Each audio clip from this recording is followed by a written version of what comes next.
अस्सलाम वालेकुम and welcome to my YouTube channel. So आज हमारा लेक्चर है ब्रेन, यानी आज हम ब्रेन के बारे में डिटेल से पढ़ लें। इससे पहले लेक्चर में हमने protection of central nervous system को पढ़ा था और आज हम इस लेक्चर में ब्रेन के बारे में डिटेल से पढ़ लें। सो ब्रेन एक वाइटल ऑर्गन है, एक अहम ऑर्गन है जो कि अलॉट ऑफ फंक्शन परफॉर्म कर रहे। हमारी बॉडी में जितने भी फंक्शन हो रहे ये सेंट्रल नर्वस सिस्टम कंट्रोल कर रहे हैं और सेंट्रल नर्वस सिस्टम में specially brain and spinal cord control कर रहे हैं। सो ब्रेन की जो कंसिस्टेंसी है ये जेली लाइक यानी रबर जैसी स्ट्रक्चर है। Brain is not solid structure, यानी ब्रेन एक सॉलिड स्ट्रक्चर नहीं है। ब्रेन इज जेली लाइक, यानी जेली लाइक कंसिस्टेंसी है ब्रेन की। So brain is also called encephalon, यानी ब्रेन को एनसेफेलॉन भी कहा जाता है या ब्रेन की सेकंड नाम है encephalon. Brain is the controlling and coordinating centre, और ब्रेन एक कंट्रोलिंग और कोऑर्डिनेटिंग सेंटर है। यानी ब्रेन कंट्रोल क्या करता है, जैसा हमारी बॉडी में मुख्तलिफ मूवमेंट हो रहे, स्पीकिंग, मेमोरी, फीलिंग, एक्शन, तो ये सब कुछ कौन कंट्रोल कर रहे? ब्रेन।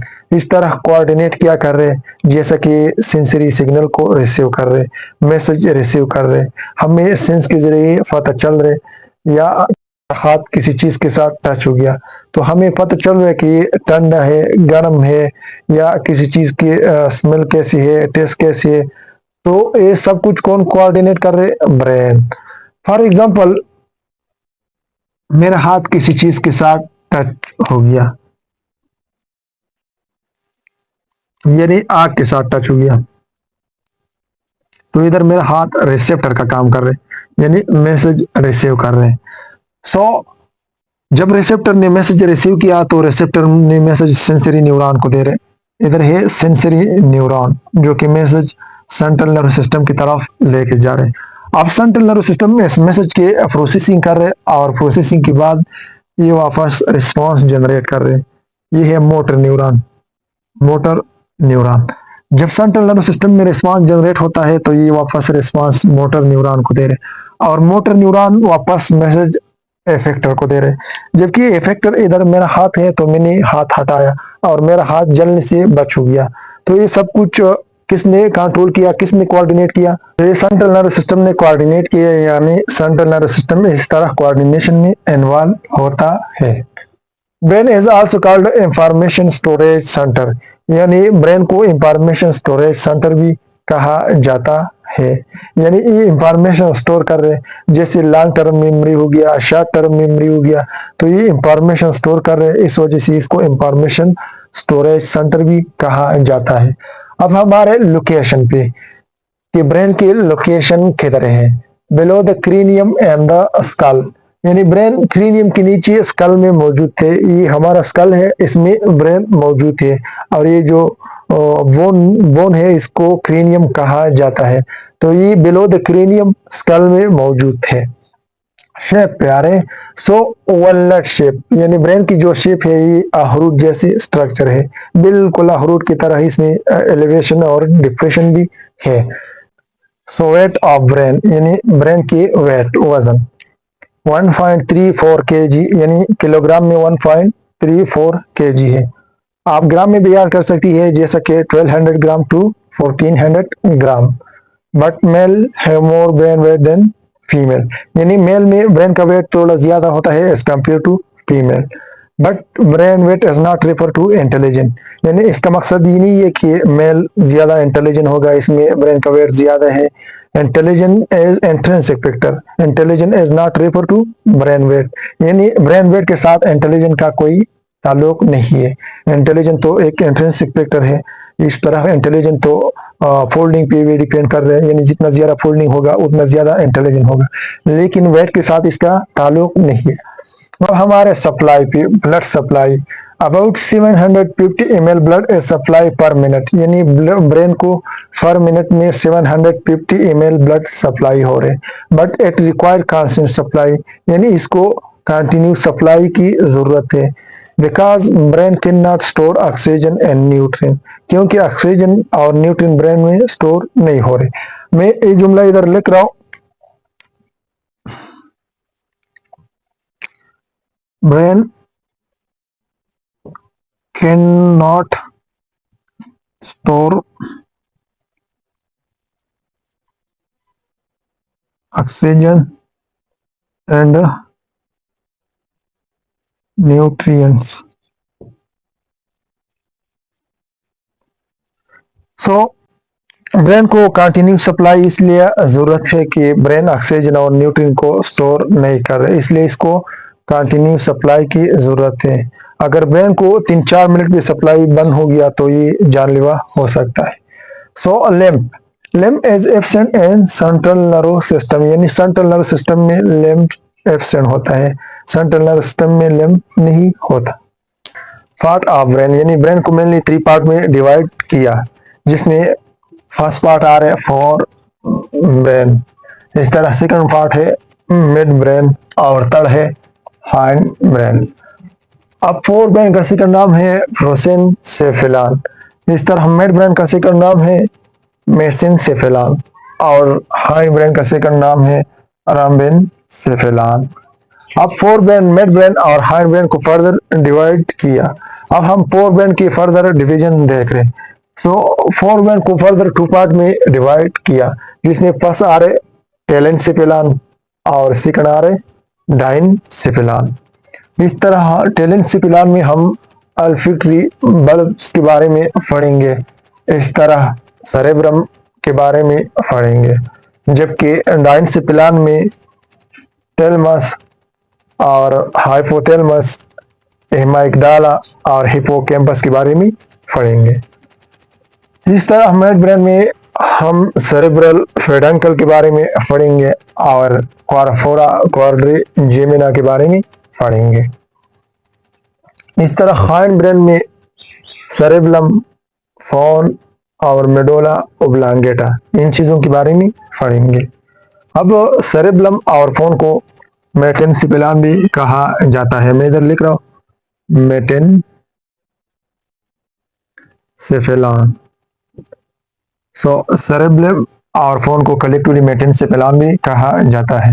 मेडुला ओब्लांगेटा के लिए एक टर्म यूज हो रहे माइलेनसेफेलॉन, यानी मेडुला ओब्लांगेटा को माइलेनसेफेलॉन भी कहा जाता है, माइलेनसेफेलॉन। अब हम ये टर्म डायग्राम की मदद से, ये पार्ट डायग्राम की मदद से देख रहे। सो ये हमने रफली एक डायग्राम ड्रा किया और इसमें सबसे पहले part of fore brain. So fore brain में फर्स्ट पार्ट है सेरेब्रम। सो सेरेब्रम ये जो अपर वाला पार्ट है लार्जेस्ट, ये है सेरेब्रम। अल्फैक्टरी बल्ब जो कि छोटा स्मॉल पार्ट होता है, जो कि नोज की पीछे क्यूटी में प्रेजेंट होता है। इस तरह हाइपोथैलेमस को पिट्यूटरी ग्लैंड अटैच है, या पिट्यूटरी ग्लैंड हाइपोथैलेमस को अटैच है। थैलेमस ये जो रेड कलर नजर आ रहा है गोल, ये है थैलेमस। इस तरह कैंपस ये जो एलांगेटेड रेड कलर साइड में नजर आ रहे सिंग लाइक स्ट्रक्चर है वो कैंपस। फिर मिड ब्रेन आ रहे, मिड ब्रेन ये जो डर्मियन मिडल में मौजूद है, ये जो ब्लू कलर नजर आ रहे हैं मिड ब्रेन। फिर हाइंड ब्रेन में कौन सी चीजें आ रहे, सेरेब्लम ये जो लीफ लाइक स्ट्रक्चर नजर आ रहे हैं सेरेब्लम। फिर फोन आ रहे और फोन के बाद मेडुला ओब्लांगेटा जो स्पाइनल कॉर्ड के साथ कंटिन्यू है। तो ये चीजें हम आगे 1 बाय 1 डिटेल से डिस्कस कर रहे हैं।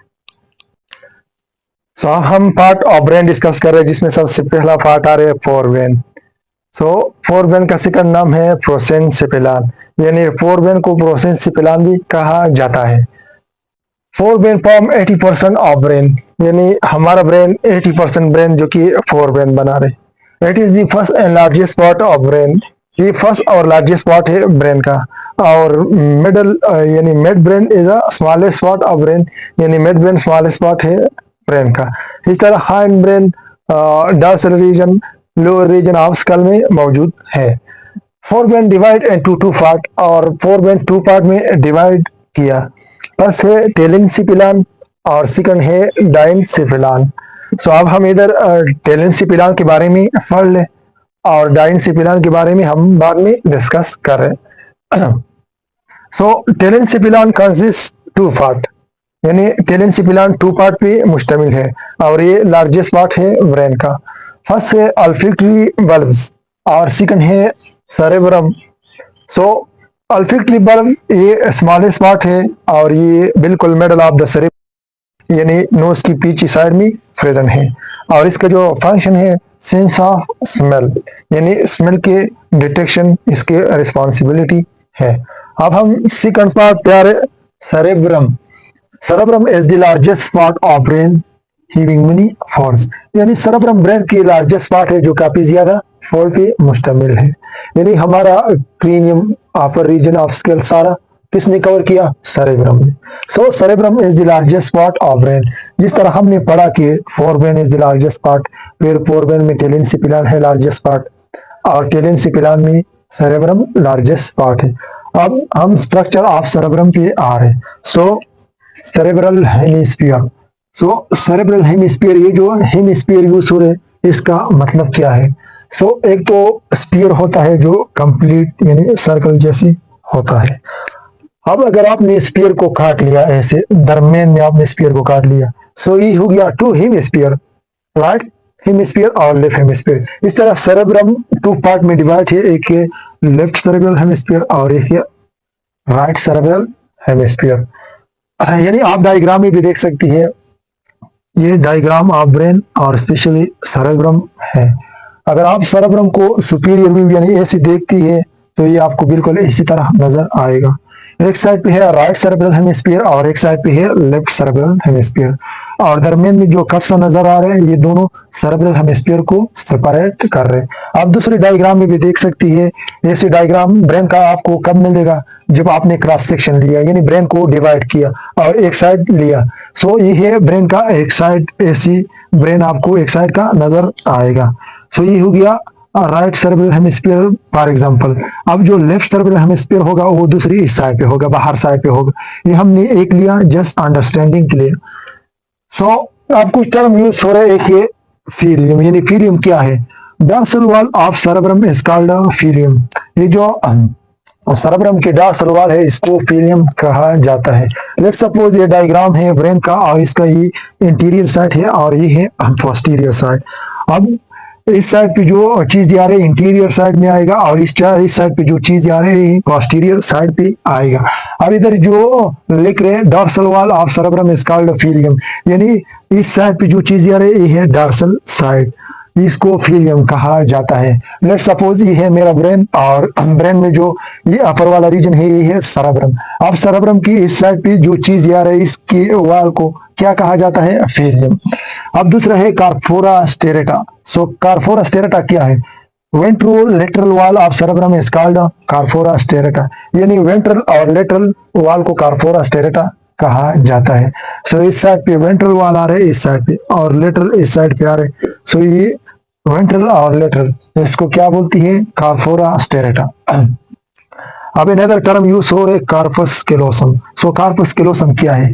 ये असल में बंडल ऑफ एक्सॉन है, बंडल ऑफ एक्सॉन यानी ये बंडल ऑफ एक्सॉन है जो कि दोनों सेरेब्रल हेमिस्फीयर को कनेक्ट कर रहे हैं, दोनों के दरमियान कम्युनिकेशन बना रहे और एक दूसरे के साथ ये कम्युनिकेट कर रहे। ये कार्पस कैलोसम असल में बंडल ऑफ एक्सॉन है और ये एवरेज 10 सेंटीमीटर लॉन्ग होता है, एवरेज।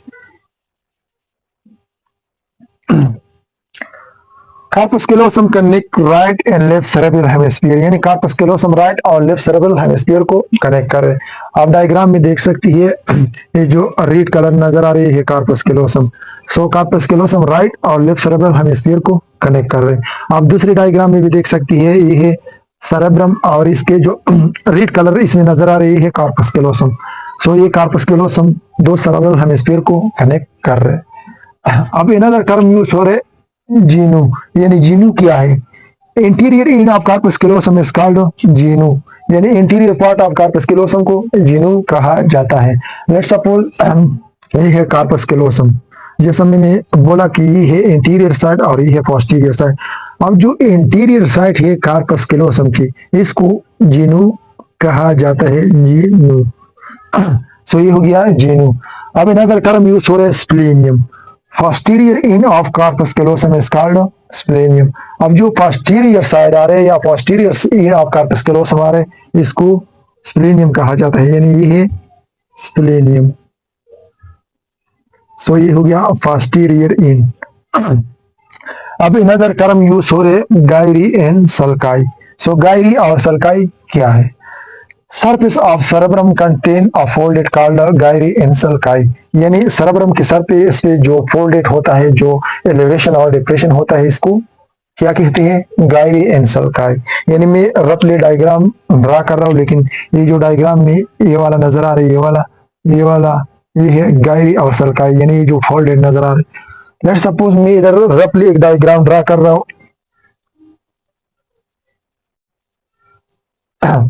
अब इधर जो एलिवेशन है इसको क्या कहा जाता है? गायरी. और जो डिप्रेशन है इसको सल्काई कहा जाता है. यानी ये है एलिवेशन, इस तरह ये भी है एलिवेशन, ये भी है एलिवेशन, ये भी है एलिवेशन. अब डिप्रेशन ये जो नीचे अंदर की तरफ जा रहे, डिप्रेशन, यानी ये हो गया डिप्रेशन, ये हो गया डिप्रेशन, ये हो गया डिप्रेशन. ये जो नीचे अंदर की तरफ जा रही है डिप्रेशन. सो एलिवेशन को गायरी या गायराई कहा जाता है, गायरी या गायराई. और जो डिप्रेशन है इसको सल्काई कहा जाता है, सल्काई. सो ये हो गया सल्काई. अब अनदर टर्म यूज हो रहे फेशर. यानी फेशर क्या है? Some sulci go deep into the brain is called a fissure. कुछ सल्साई ऐसी होती है जो कि ब्रेन में डीप जा रहा है, इसको फेशर कहा जाता है. लेट सपोज ये है फेशर, यानी ये काफी डीप, यानी डीप ब्रेन में जा रहा है, इसलिए इसको फेशर कहा जाता है. सो ये हो गया स्ट्रक्चर ऑफ सेरेब्रम.